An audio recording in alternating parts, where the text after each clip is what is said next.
সঙ্গে যুক্ত রয়েছেন সবাইকে স্বাগত। আমরা আপনাদেরকে দেখানোর চেষ্টা করছি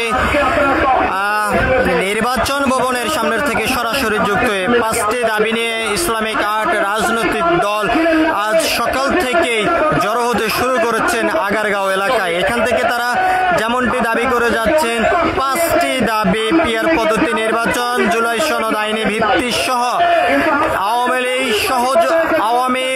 আওয়ামী সহযোগী 14 দলীয় জোট জাতীয় পার্টিকে নিষিদ্ধকরণের দাবি, অবাধ সুষ্ঠু নির্বাচন সহ মোট 5টি দাবিতে বিক্ষোভ কর্মসূচি চালিয়ে যাচ্ছেন ইসলামিক 8 রাজনৈতিক দল। আমরা আপনাদেরকে দেখানোর চেষ্টা করছি সরাসরি নির্বাচন ভবনের সামনের থেকে যুক্ত হয়ে। বৈষম্যমূলক নীতি, এর বিরুদ্ধেই 5ই আগস্টের বিপ্লব হয়েছে।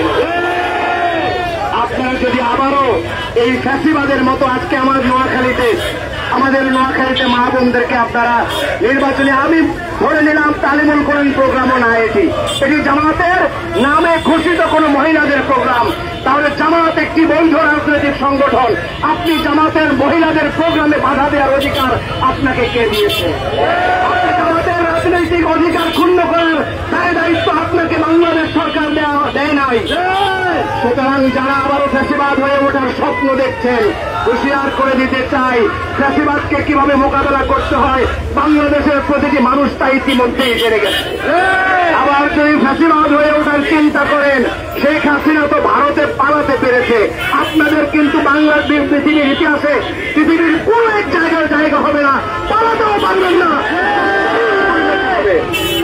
আমরা বলছি গণভোট দেন। গণভোট তো ভাই আমাদের জন্য চাই নাই, বাংলাদেশের মানুষ সিদ্ধান্ত নেবে যে এই বাংলাদেশ কিভাবে চলবে। আপনারা একটি দল নিজেদেরকে নিজেরাই বড় দাবি করে নিজেদের সিদ্ধান্ত বাংলাদেশের মানুষের উপর চাপিয়ে দিতে পারেন না। এই জন্য আমরা বলতে চাই, আপনাদের উপরে মানুষের আস্থা হারিয়ে ফেলেছে।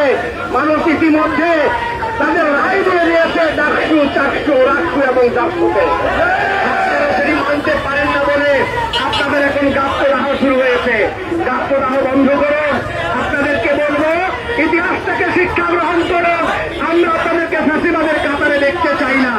আপনারা আন্দোলন করেছেন, কষ্ট করেছেন, আমরা দেখতে চাই আপনাদের চরিত্রটা সংশোধন করে আপনারা ভালো হয়ে যান, বাংলাদেশটাকেও ভালো থাকতে দেন। যদি সেইভাবে সুন্দরভাবে থাকতে পারেন, তাহলে আগামী বাংলাদেশ মালয়েশিয়ার চাইতে একটি সুন্দর দুর্নীতিমুক্ত বাংলাদেশ হবে, যদি আপনারা আপনাদের নেতৃবৃন্দকে সৎ রাখতে পারেন। আমরা বলতে চাই, রাজনৈতিক সংস্কার যদি না হয়, তার আগে দলীয় সংস্কারটা সবচেয়ে গুরুত্বপূর্ণ। আপনারা আপনাদের নেতা কর্মীদের সংস্কার করতে পারেন না, এটা আপনার রাজনৈতিক দুর্বলতা। জামাত ইসলামী তার নেতৃবৃন্দকে, তার কর্মীদেরকে সৎ রাখতে পারছে, এটা জামাত ইসলামের সফলতা। আপনারা সেই সফলতাকে মেনে নিতে পারেন না, চাঁদাবাজি বন্ধ করতে পারেন না, সন্ত্রাস বন্ধ করতে পারেন না, নিজেদের মধ্যে খুনাখুনি বন্ধ করতে পারেন না, এই দায়ভার জামাত ইসলামের না।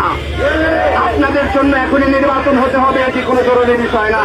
নির্বাচন হতে হবে লেভেল প্লেইং ফিল্ড নিশ্চিত করার মধ্য দিয়ে, যেখানে আমার মা বোনরা জামাত ইসলামের জন্য ভোট চাইতে যাবে, সেখানে কেউ তাদের দিকে চোখ তুলে তাকাবে না। এমন পরিস্থিতি নিশ্চিত হতে হবে যেখানে ভোট কেন্দ্রে ভোট দিতে যাবে নির্বিঘ্নে, তার ভোট অন্য কেউ দিয়ে দেবে না। সেখানে পোলিং এজেন্ট নির্বিঘ্নে সেখানে দায়িত্ব পালন করবে, তাকে কেউ কেন্দ্র থেকে বের করে দেবে না। এমন নিশ্চয়তা হলেই কেবলমাত্র নির্বাচন হতে পারে। আমরা আজকে নির্বাচন কমিশনের কাছে আমাদের নেতৃবৃন্দ স্মারকলিপি নিয়ে গিয়েছেন। আমরা আশা করব ইউনূস সরকারের শুভবুদ্ধির উদয় হবে।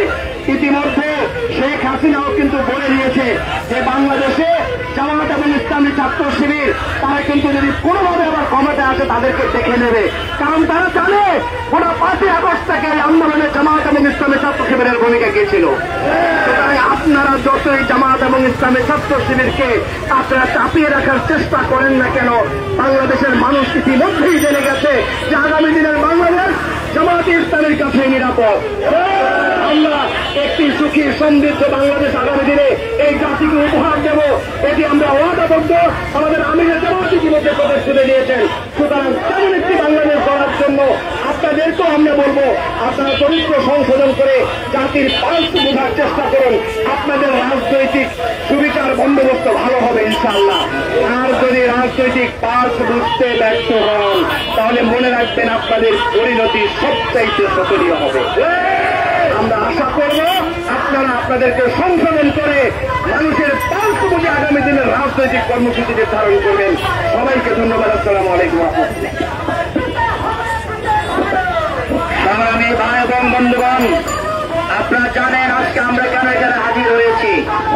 জুলাই সনদের আইনি ভিত্তি রচনার কল্পে নভেম্বরের মধ্যেই গণভোট আয়োজনের লক্ষ্যে বাংলাদেশ জামাত ইসলামীর সরকারি সেক্রেটারি জেনারেল জনাব মাওলানা আব্দুল হালিমের নেতৃত্বে একটি প্রতিনিধি দল ইতিমধ্যে